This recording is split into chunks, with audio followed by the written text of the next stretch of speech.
বন্ধুরা, কুয়াকাটায় আসার পর আমরা সমুদ্র তীরের কাছাকাছি একটা কটেজ বুক করি।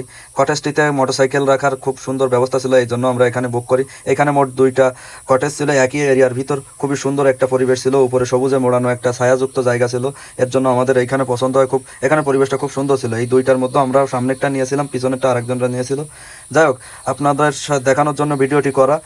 এই যে আমি ভিডিওতে কথা বলতে বলতে যে কটেজটা ঢুকছে, এটার নাম ছিল কৃষ্ণকলি কটেজ। এখানের ভিতরটার পরিবেশটাও অনেক সুন্দর ছিল, দেখতে থাকুন। এই যে ভিতরে ঢুকে এমনি দেখে আমাদের সবাই একটু ড্রেস আপ করতে থাকে। সমুদ্রে নামবো, 5 ঘন্টা রাইডিং করার পরে এসে এখন তো সমুদ্রের অপেক্ষায়, সমুদ্রে গিয়ে আমরা আর কি সুইমিং করতে থাকবো। অনেক মজায় ছিলাম। নাজমুল শিকদার, রিপন মণ্ডল, দেবব্রত, যাই হোক তারা খুব আনন্দে ছিল এবং ড্রেস আপ করতেছিল। তারপর আলামিন ভাইকে ডাক দিয়ে আলামিন ভাই একটু হাত দিয়ে হাই হ্যালো করে দেয়।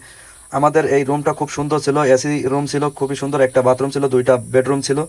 আপনারাও চাইলে এখানে সমুদ্র তীরের কাছাকাছি এই রুমটি নিতে পারেন। তারপর দীপু বসের কাছে গেলে দীপু বস একটু ইশারা দিয়ে আমাদের সজল আর সৌরভ আর আকাশকে একটু কিছু বোঝালো। যাই হোক, পরিবেশটা খুব সুন্দর ছিল। আপনাদের যদি এমন রুম পছন্দ হয়ে থাকে তাহলে অবশ্যই, আরও এই সমুদ্র তীরের কাছাকাছি এই রুমটি অনেক সুন্দর ছিল। যাই হোক, ভিডিওর সাথে থাকার জন্য অনেক ধন্যবাদ। দেখা হবে পরবর্তী কোনো ভিডিওতে। ততক্ষণ সুস্থ থাকবেন। ধন্যবাদ সকলকে। Tata, bye bye.